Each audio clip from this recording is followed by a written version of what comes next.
What keeps you moving? Welcome to today's topic, ladies and gentlemen. I'm Coach Tobias Forst, founder of Achilles Life Coaching, decade-long recipient of narcissistic abuse, and I've saved myself from it. And I accompany you on your journey to your personal freedom. So the premise of today's video is that we are going to analyze fuel sources of your life with regards to what keeps you moving. Imagine the following. You are in the process of being flooded by insights that much of your life is not as you thought it was. That people are not what you believed them to be, what you hoped them to be.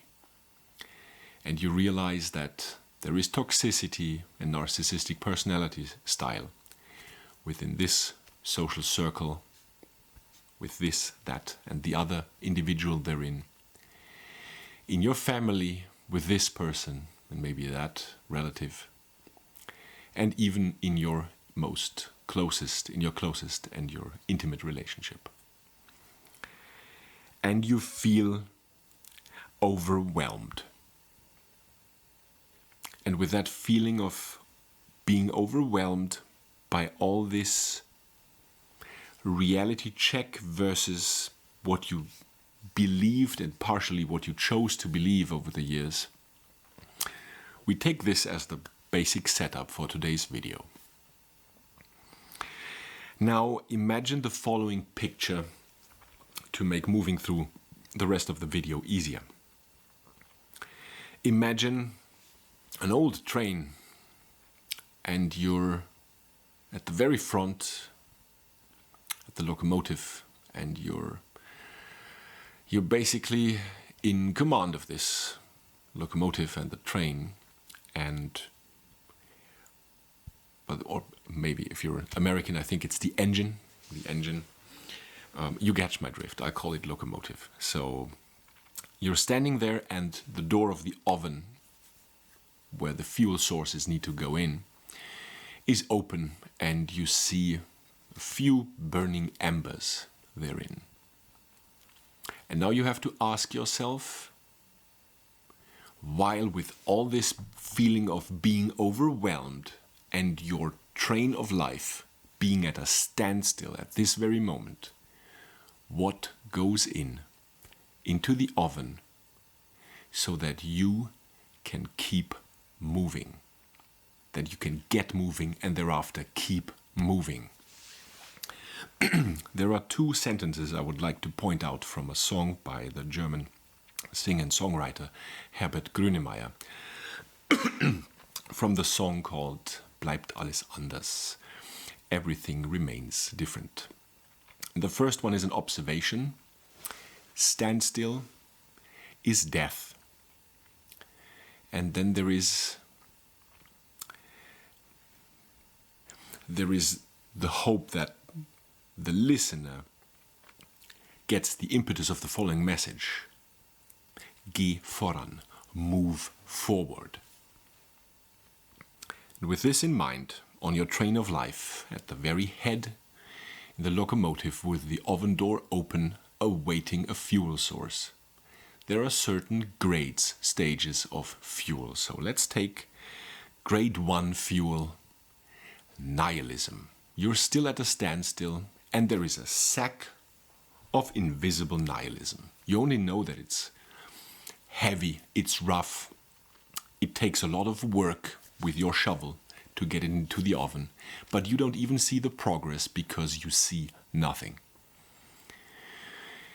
You might be pondering nihilism, and you fill your engine with it. But all that remains for you to do is watch the embers lose luminescence, fading over time, until you know there will be nothing left. So this is not what you want to put into your engine. It is there, it is good that you know that it exists, but you choose something different. Let's go to fuel source of grade 2. Fuel sources of grade 2 are your sadness, your self-blame, and your deep disappointment. The disappointment in what behaviors were directed toward you, despite everything you tried to improve this or that or the other relationship of any kind. The self-blame of how could you have been blind, how could you have been, if you're more rigorous in your self-talk, how could you have been so stupid? But rest assured, ladies and gentlemen, receiving narcissistic abuse has, on the part of the recipient, nothing to do with intelligence or lack thereof. Your sadness of fuel grade 2, that what you hoped would be and could be just wasn't and isn't and will never be. This is what you're shoveling into the engine. And what happens with fuel of grade 2, what does your locomotive, the oven of your engine, do with it? It moves you gradually, slowly, sometimes slightly a bit faster. Then abruptly there is another standstill. You know, it's full with disappointment, self-blame and sadness. Why is it inconsistent? Because grade 2 fuel is inefficient and ineffective. But it sure as hell beats nihilism. So you're moving, sometimes more, sometimes less, sometimes with stops, involuntary stops in between. Now we come to grade 3 fuel. Grade 3 fuel is your anger and your rage. And your anger and your rage come from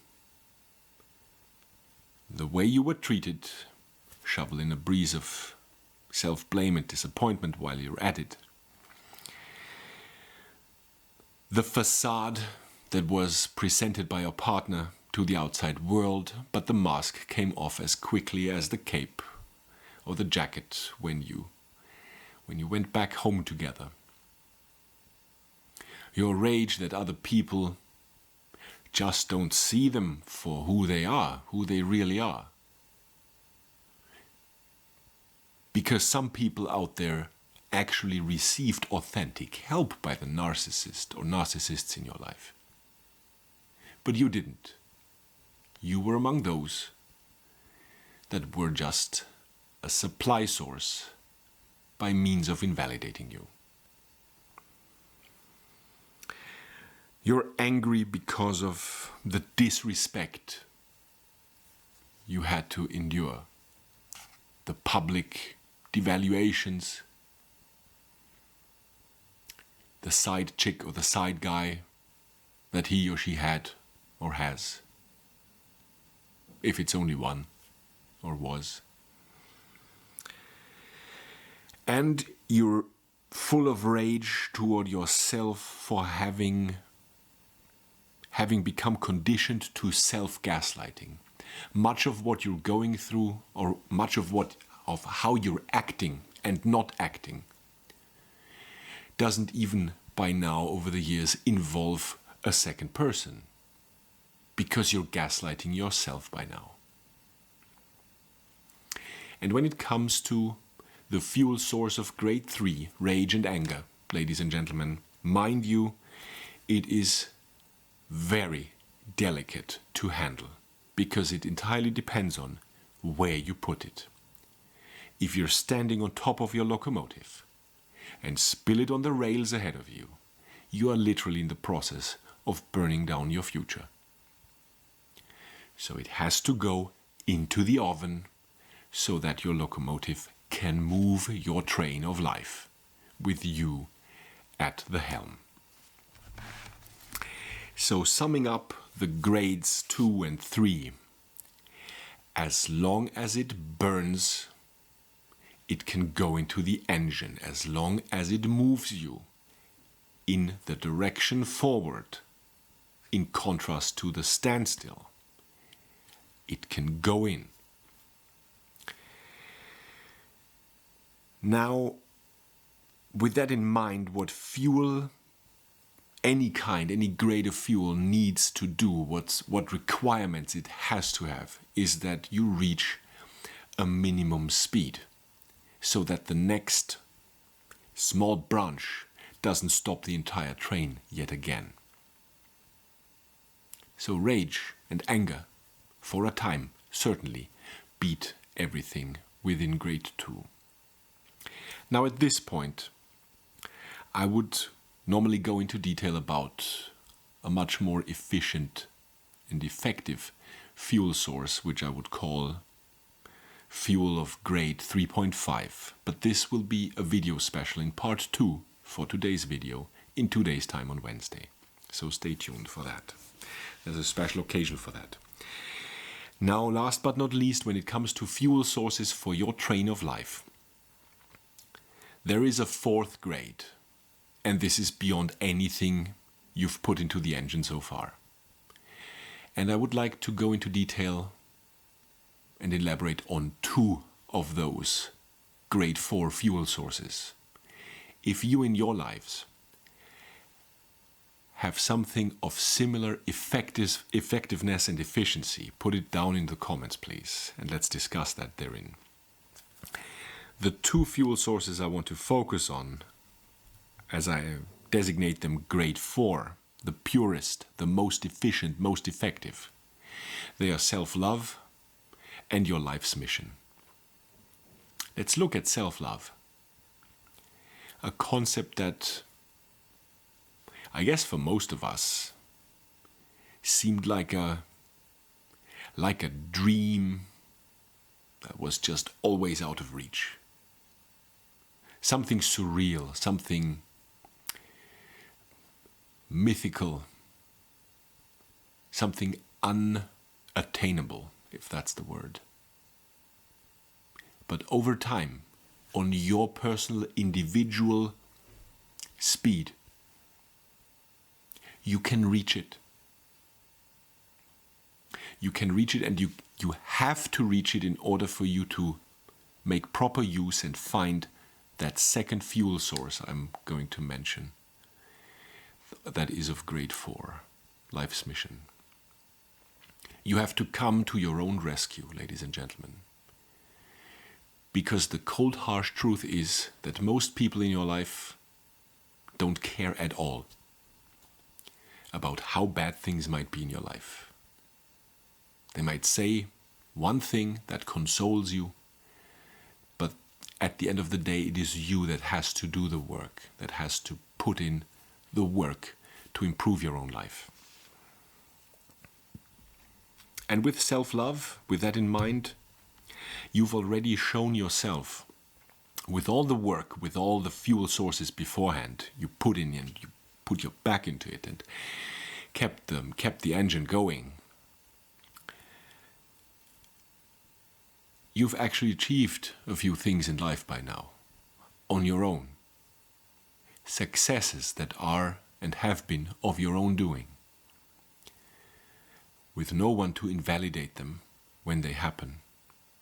And those remaining people that try to invalidate them, you care increasingly less about their toxicity until at some point you don't really hear them and adhere to them at all.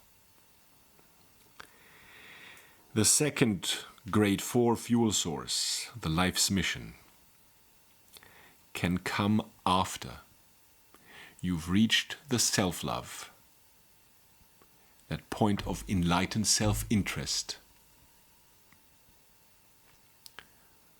mental point of origin coined by Rollo Tomasi.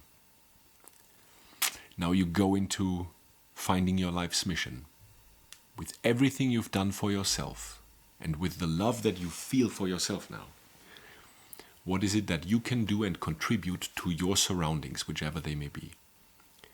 What strengths have you cultivated, sometimes without even realizing it, that can be of use to others, that you can share with others, to help others enable themselves, in the enabling in the classical definition, not in the narcissistic way, of course.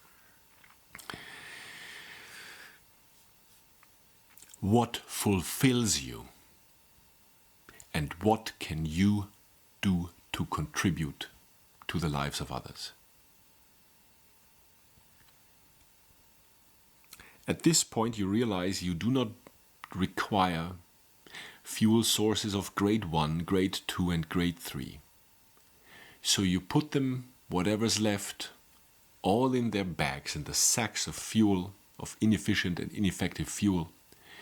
The nihilism in this bag, the sadness in that, the self-blame in this sack, and the rage and the anger.